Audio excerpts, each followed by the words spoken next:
Pada kesempatan kali ini kita akan mereview dan memberikan apa-apa saja serta informasi unik pada sebuah mini series spin-off Kamen Rider terbaru berjudul Kamen Rider Gachat vs Kamen Rider Legend yang baru saja tamat pada tanggal 26 November 2023 lalu dengan total episode hanya berjumlah 2 episode saja.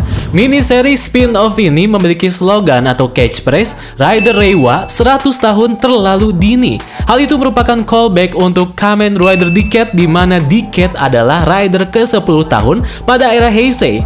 Kedua episode tersebut ditulis ceritanya oleh Hiroki Uchida dan disutradarai oleh Takayuki Shibasaki. Langsung saja kita mulai. Yang pertama kita bahas para karakternya dulu. Karakter-karakter di sini ya oke-oke saja dari segi penokohan dan juga wataknya. Apalagi kita difokuskan pada karakter utama dan juga baru yang sangatlah unik. Howo Kaguya Quartz atau kita singkat saja dengan panggilan Kaguya. Kaguya orangnya sangat percaya diri dan juga narsis. Hidupnya penuh dengan harta kekayaan dan selalu menganggap dirinya penyelamat yang akan menyelamatkan dunianya. Selalu mengucapkan gorgeous yang artinya indah, yang tentunya sesuai dengan kepribadiannya yang suka keindahan dan gaya hidupnya yang mewah. Bisa dibilang beliau yang satu ini merupakan keturunan bangsawan. Si Kaguya ini agak freak atau aneh untuk orang awam seperti Hotaro dan mungkin untuk kita-kita, namun ia jago bertarung. Mengingatkan kita pada karakter Kadoya Tsukasa yang nyentrik, narsis, dan juga aneh, tapi mahir juga dalam pertarungan, seakan-akan sebagai referensi untuk karakter si Kaguya ini. Sedikit kilas balik soal masa lalu saat Kaguya kecil, terjadi peristiwa penyerangan besar yang dilakukan organisasi jahat yang bernama 100. Di sini terlihat Daimazin dan Kashin dari series Kamen Rider Zio muncul di masa lalu si Kaguya kecil ini. Menurut sumber yang beredar, timeline dari masa lalu si Kaguya atau Legend ini berlatar pada waktu sebelum peristiwa series Kamen Rider Zio terjadi. Melihat kakeknya yang tertimpa reruntuhan dan sekarat membuat Kaguya takut dan tidak bisa melakukan apa-apa, tapi kakeknya memberikan nasihat terakhirnya untuk Kaguya supaya kelak mampu melindungi dunia dengan cahayanya. Decade pun datang tepat waktu saat Kaguya hendak diserang para Kashin. Seketika Kaguya terkagum-kagum akan kegorgeousan Decade ini. Akhirnya si Mamang muncul ya. Rumornya benar tapi ya hanya sebatas voice over saja. Sejak saat itulah ia meneguhkan niatnya menjadi Kamen Rider dan membuat rider sistemnya sendiri yaitu Legend Driver. Dengan wujud ridernya yang tentunya terinspirasi dari Kamen Rider Decade itu sendiri. Ada sebuah fun fact, pemeran Kamen Rider Decade sendiri yaitu Masahiro Inoue alias Kadoya Tsukasa sempat men-tweet di akun Twitternya perihal spin-off miniseri Kamen Rider Gachat vs Kamen Rider Legend ini. Kemudian ada lagi fun fact soal keterlibatan Masahiro Inoue menjadi Kamen Rider Decade asli di spin-off ini. Seperti yang kita tahu bahwa Masahiro Inoue tidak akan menjadi Decade lagi karena kekalahannya di spin-off Rider Time Kamen Rider Decade vs Kamen Rider Zio, Seven of Zio yang menjadi akhir dari perjalanan Decade. Namun pihak Toei ingin debut Kamen Rider Legend ini lebih berkesan lalu menghubungi Masahiro Inoue untuk mengisi voice over Kamen Rider Decade di spin-off ini dan ia pun menyetujuinya. Lanjut ke bahasan karakter lainnya yaitu pertama ada Butler yang diperankan oleh aktor yang juga memerankan Kajiki di series Kamen Rider Gachat serta pemimpin dari pihak musuh namun tidak disebutkan namanya tapi sebutannya hanyalah Boss of 100 yang diperankan oleh Robin Furuya. Butler adalah seorang pelayan setia di tempatnya Kaguya. Sifatnya berbeda 180 derajat dari Kajiki di mana si pelayan ini berwatak lembut dan sopan sementara Kajiki sifatnya periang dan selalu heboh.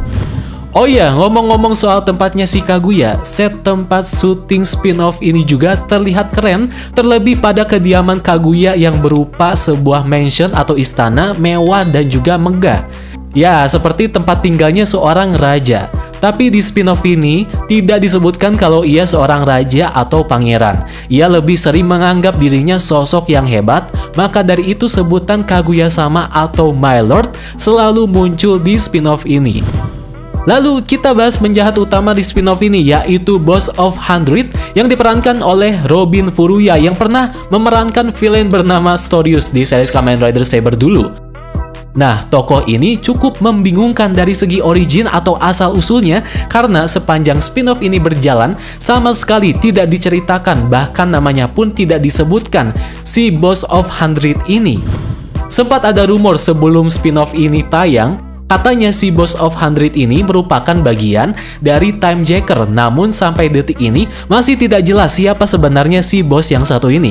Ia memiliki banyak daimazin dan juga Parakashin, serta ia pun bisa berubah menjadi Kamen Rider Barlax yang pernah muncul di movie Kamen Rider Zeo Over Quarters. Entah bagaimana ceritanya, ia menjadi pengguna Ziku Driver sekaligus user dari Barlax. Banyak fans yang menduga-duga timeline spin-off ini berlatar setelah movie Over Quarter. Ada lagi satu hal lain yang entah kebetulan atau tidak, nama Quarter seakan-akan membenarkan teori itu. Mengingat nama karakter utama series ini terdapat kata Quartz. Lalu di movie Over Quarter itu sendiri ada organisasi bernama Quarter. Mungkin saja diam-diam bosnya 100 ini memang Time Jacker atau justru bagian dari kubu Quarter itu sendiri, karena para Quarter juga memiliki Kashin dan juga Daimazin. Selanjutnya kita akan mereview form terbaru Kamen Rider Gacha sekaligus kemampuan bertarungnya Kamen Rider Legend. Kamen Rider Gacha mendapatkan 3 form terbaru, yaitu Exit Mighty dari gabungan Kuga dan Faiz, Cyclone Tatoba dari gabungan Double Cyclone Joker dan juga Ostatoba, dan Full Rocket dari gabungan Build Rabbit Tank dan juga Forze Base Stage. 3 form terbaru gacha di sini didominasi oleh warna emas. Entah ini mungkin Kaguya Effect supaya Hotaru menjadi gorgeous. Jujur warna emas pada kombinasi para rider di tiap form agak maksa, jadinya terkesan kurang pas. Padahal kita berekspektasi warnanya akan menyesuaikan dengan warna para Kamen Rider yang dikombinasikan. Tapi dari segi bentuk formnya itu sendiri, itu cukup keren lah. Unsur dari masing-masing ridernya juga terkonsep dengan cukup baik di sini, walaupun sekali lagi hanya dari warna saja yang kurang oke menurut kita. Beralih ke Kamen Rider Legend, ia bisa mensummon para Kamen Rider apapun yang ia kehendaki, dan lebih kerennya, ia juga bisa berubah menjadi Kamen Rider lain seperti Kamen Rider Den-O, bahkan si Kamen Rider Decade itu sendiri. Ada 2 hal yang signifikan yang membedakannya dengan Decade, DN, dan Zeo. Pertama, efek spesial yang dikeluarkan para rider hasil summonnya terdapat warna-warna emas dan kilauan ornamen-ornamen kristal. Kedua, saat Legend menjadi Kamen Rider lain, wujudnya mirip persis dengan rider yang ia gunakan, namun perbedaannya terdapat pada armor emas dengan ornamen-ornamen kristal bawaan dari form basic Legend itu sendiri di beberapa bagian tubuh form ridernya. Saat menggunakan jurus pamungkas pun, efek yang dikeluarkan sama seperti rider yang ia summon tadi. Demikian juga jurus dari ketiga form Kamen Rider Gacha Legend Rider itu sendiri. Oh iya, ada tambahan beberapa detail poin lain yang cukup menarik, yaitu di beberapa bagian scene selalu muncul BGM dari series Kamen Rider Decade. Lalu Aurora Curtain System, di mana hal itu merupakan sistem portal yang selalu ada pada Kamen Rider Decade dan juga DN. Kita serasa menyaksikan lanjutan episode dari Kamen Rider Decade itu sendiri. Dan konklusi akhir spin-off ini ialah kekalahan dari Boss 100 yang berkata ia tidak akan menyerah sebelum ia lenyap. Hotaru yang dikembalikan ke dunia asalnya sembari membawa sendok cantik dari Kaguya. Kaguya pun berkata, "Tunggulah Hotaru, ia akan kembali berusaha mengambil kekuatan gacha." Dan ya, mungkin segitu saja pembahasan dan review mini-seri atau spin-off Kamen Rider Gacha vs Kamen Rider Legend. Untuk keseluruhan spin-off series ini bisa dibilang sebagai pemanis di samping series utama Kamen Rider Gacha yang sedang berjalan. Dan kesannya cukup lumayan bagus untuk 2 episode sebagai pengisi waktu luang, walaupun banyak menimbulkan pertanyaan akan kurang jelasnya latar waktu, latar belakang dari pihak villain, dan apa tujuan Kaguya untuk mengumpulkan semua kartu Kamen Rider.